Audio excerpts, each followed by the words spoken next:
శ్రావణ మాసం శుభ సందర్భంగా పవిత్రమైన దీక్ష కార్యక్రమాన్ని నిర్వహించుకున్నాము. మనిషి అన్నగతమైన ప్రాణి. పంచకోశాల్లో అన్నమయ కోశం మొదటిది. అన్నమయ కోశంలోనే మనుషుల జీవితాలు గడిచిపోతున్నాయి. అంటే సంపాదించుకోవడం, తినడం, ఇంకా తినడం, మళ్ళీ మళ్ళీ తినడం, తింటూనే ఇంకా జీవితాలు గడిచిపోతాయి. అందుకే ఈ మానవ జన్మ పరమార్థం పొందాలి అంటే ఆ తినడాన్ని ఇటు నుంచి అటువైపుకు మార్చుకోవాలి. అంటే మన కడుపులో వేసే బదులు యజ్ఞకుండము యొక్క కడుపులో, అగ్నిదేవుడి కడుపులో సమర్పిస్తే అప్పుడు మానవ జన్మ అనేది చరితార్థం అవుతుంది. ఇది మనకు మహర్షులు చెప్పినటువంటి విషయం. తన కడుపులో వేసుకొని తిని తిని తిని మనిషి అసురుడిగా మారుతాడు. ఉన్న మనుష్యత్వం కూడా కోల్పోతాడు. ఇక అగ్నికి సమర్పిస్తూ అగ్ని దేవతలాగా తను కూడా తేజస్వి అయిన దేవతగా మారుతాడు. కనుక ఈ కడుపులో వేసుకోవడం స్వార్థం, అగ్నికి సమర్పించడం పరమార్థం. ఆ పరమార్థాన్ని ప్రపంచం ఎప్పుడో మర్చిపోయింది. కానీ భారతదేశంలో భారతీయులమని చెప్పుకునే వాళ్ళు కూడా మర్చిపోయారు. నేను చూస్తూ ఉంటాను, చాలా పెద్ద పెద్ద ఫంక్షన్లు చేస్తూ ఉంటారు. పెళ్ళి, లేకపోతే పుట్టినరోజు, పెళ్లి రోజు, ఇంకేదో పేరు మీద పార్టీలు, ఫంక్షన్లు పెద్ద ఎత్తున లక్షల కోట్ల రూపాయలు ఖర్చు పెట్టి చేస్తూ ఉంటారు. అక్కడ అగ్నిహోత్రం ఉండదు. వివాహంలో కూడా చాలా మటుకు అగ్నిహోత్రం చెయ్యరు. కొంతమంది అలవాటు ఉన్న వాళ్ళేదో నామకార్థం చేస్తూ ఉన్నారు, తప్పదురా తద్దినం అన్నట్టుగా. కనుక అగ్నిహోత్రము చేసేది దేవతలకు సమర్పించడానికి. ఇటు గురువులను ఆహ్వానించి గురువుల ఆశీర్వాదాలు, గురువుల ఉపదేశాలు పొందేది లేదు. ఏ ఫంక్షన్లో కూడా గురువులను, మహాత్ములను పిలవగా నేనైతే చూడలేను. నా జీవితంలో చాలా ఇద్దరు ముగ్గురు, కొంతమంది మాత్రమే, స్వామి మీరు రండి, మా అబ్బాయి పెళ్ళవుతుంది అని ప్రత్యేకంగా ఏర్పాట్లు చేసి పిలిచిన వాళ్ళు ఒకరిద్దరే అనుకోవచ్చు. మిగతా వాళ్ళంతా చెప్పడం వరకే.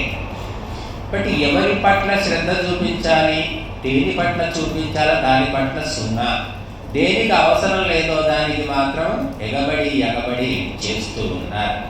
అందుకే భారతదేశంలో రోగాలు విపరీతమైపోయాయి.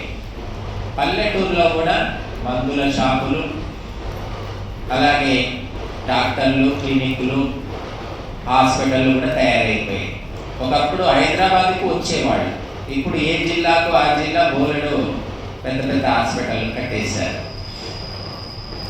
హాస్పిటల్కు పోవడం, డాక్టర్కు చూపించుకోవడం అనేది తప్పనిసరి విషయంగా మారింది.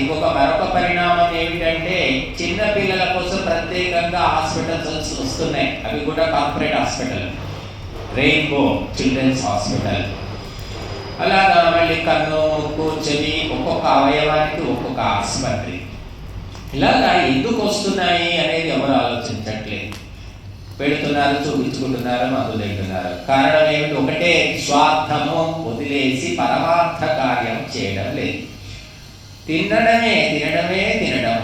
ఆ తినడానికి హోటళ్ళు, రెస్టారెంట్లు, డాబాలు, ఇంకా ఎన్నో రకాల పేర్లు. ఇవి కాకుండా బండి, రోడ్ల మీద బండ్లు, ఇన్ని అయినా కూడా సరిపోవట్లేదు మనిషికి.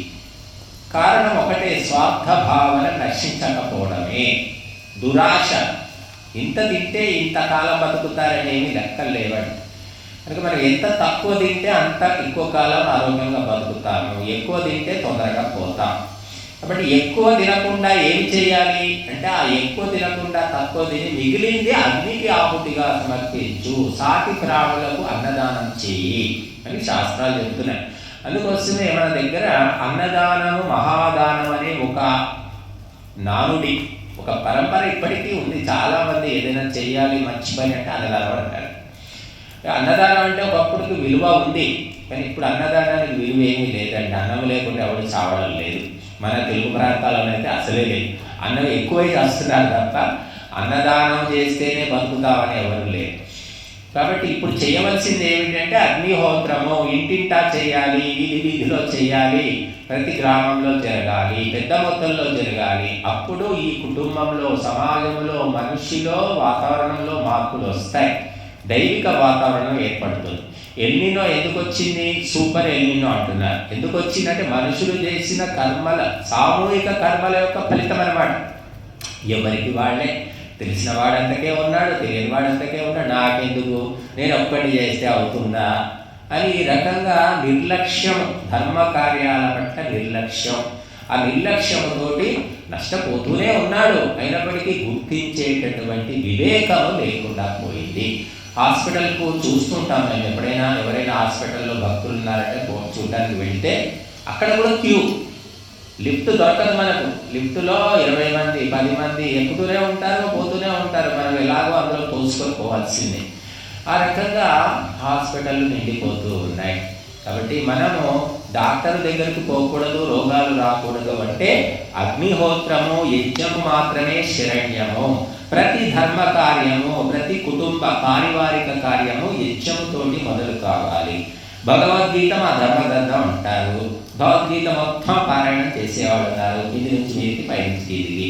కానీ నేను గమనించినంత వరకు భగవద్గీత చదివే వాళ్ళలో 100కు 1, 1000కు కూడా అగ్నిహోత్రం చేస్తున్నారా అనేది అనుమానమే. అందుకని భగవంతుడు ఎందుకు చేశాడు ఈ ప్రపంచాన్ని అంటే భగవద్గీత స్పష్టంగా చెప్తోంది మనకు. యజ్ఞార్థాత్ కర్మణోన్యత్ర లోకోయం కర్మ బంధనః తదర్థం కర్మ కౌంతేయ ముక్త సంగః సమాచర. కాబట్టి ఈ నిష్కామ కర్మ చేయి, ముక్త సంగః అంటే కామభావన, సంకల్పము లేకుండా పరోపకార బుద్ధితోటి అగ్నిహోత్రం చేయమంటున్నాడు. సరే, అది నిష్కామ కర్మనో కామ్యకర్మో ఏదో ఒకటి, ఏది చేయట్లేదు ఎవరు కూడా. కనుక ఈ లోకంలో ఎవడు యజ్ఞయాగాదులు చేస్తాడో వాడికి లోకవాసనలు అంటావు. యజ్ఞయాగాదులన్నీ పక్కన పెట్టేసి వండుకోవడం తినడం ఇదే కార్యక్రమం ఎవరు పెట్టుకుంటారో వాళ్ళు ఈ సృష్టి చక్రంలో నలిగి నశించిపోతారు. అందుకే మొట్టమొదలు భగవంతుడు మనుషులను బాగుపడడానికి మనకేం చేశాడంటే సహయజ్ఞాః ప్రజా సృష్ట్వా పురోవాచ ప్రజాపతిః అనేన ప్రసవిష్యధ్వం ఏషవోస్తిష్ట కామధుక్ అని మానవులను సృష్టించి, ఈ ప్రపంచాన్ని సృష్టించి, అన్ని సౌకర్యాలు ఇచ్చి భగవంతుడు ఏం చేశాడంటే మొట్టమొదలు ఆది మానవులకు అగ్నిహోత్రాన్ని సమర్పించాడు.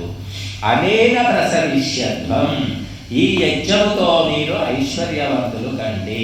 ఏషవః ఇష్టకామధు, మీ కోరికలను తీర్చే కామధేనువు ఈ యజ్ఞమే అని కూడా భగవంతుడు గ్యారెంటీ ఇచ్చాడు. అన్ని మర్చిపోయాం.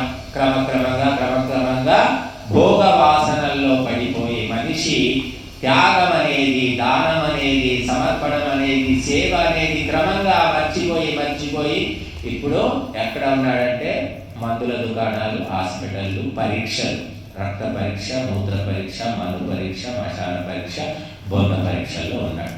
కాబట్టి లక్షలు ఖర్చు పెడుతున్నారు, కానీ ఒక ధర్మ కార్యం చేయడానికి మాత్రం మనసు రావడం లేదు. సంస్కారం అనేది లేకుండా పోయింది. కనీసం అగ్నిహోత్రం పక్కన పెట్టండి, దీపం కూడా వెలిగించేవాళ్ళు, రోజు దీపం వెలిగించేవాళ్ళు ఒకప్పుడు. ఏ కులమో ఆ కులమని కాదు, ప్రతి వాళ్ళు కూడా రోజు దీపం వెలిగించడం నేను చూశాను. ఇప్పుడు శుక్రవారమో శనివారమో వెలిగిస్తున్నారు. అది కూడా ఎక్స్పైరీ డేట్ ఆయిల్స్, అంటే చెడిపోయిన నూనెలతో వాడు దీపాల నూనె ఒకటి అమ్ముతాడు, 70 రూపాయల లీటరు, అది తెచ్చి వెలిగిస్తున్నారు. దానివల్ల అష్ట దరిద్రాలు తప్ప అష్టైశ్వర్యాలు రావు.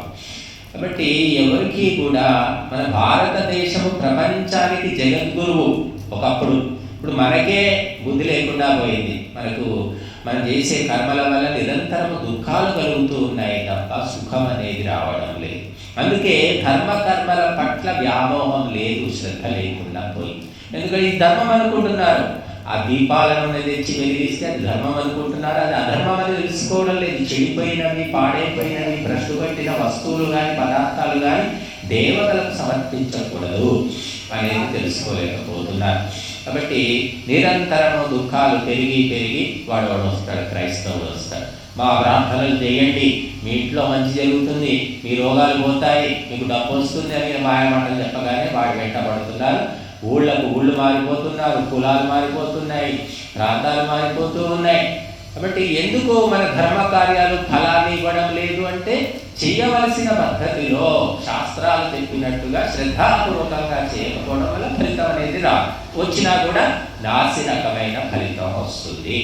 కాబట్టి ఈరోజు ఈ శ్రావణ మాస శుభ సందర్భంగా విశేషమైన యజ్ఞ కార్యక్రమాన్ని అనేకమైన ఔషధులు, మూలికలు, మరి నవధాన్యాలు, ఆవు నెయ్యి, ఎండు కొబ్బరి, పరమాన్నము, అలాగా అనేకమైన ఉత్తమ శ్రేష్టమైన ద్రవ్యాలు సమర్పించి మరి ఈ కార్యక్రమాన్ని సంపన్నం చేసుకుందాము.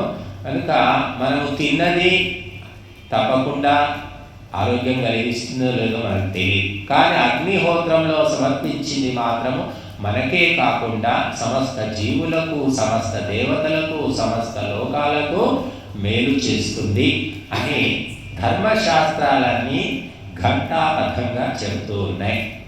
కాబట్టి ఇటువంటి కార్యక్రమాన్ని ఎవరో కొంతమంది శ్రద్ధావంతులు మాత్రమే చేసుకుంటూ ఉంటారు.